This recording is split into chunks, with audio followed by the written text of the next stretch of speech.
علم حاصل کریں، قرآن کا ترجمہ پڑھیں، حدیث پڑھیں، نہ جاؤ مدارس میں، گھر میں پڑھو۔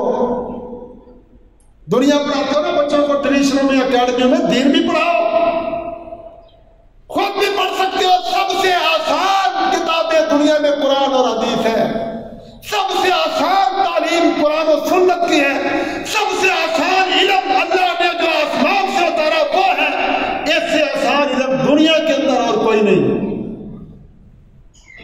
آؤ اپنے رب سے توبہ کریں، معافی مانگیں،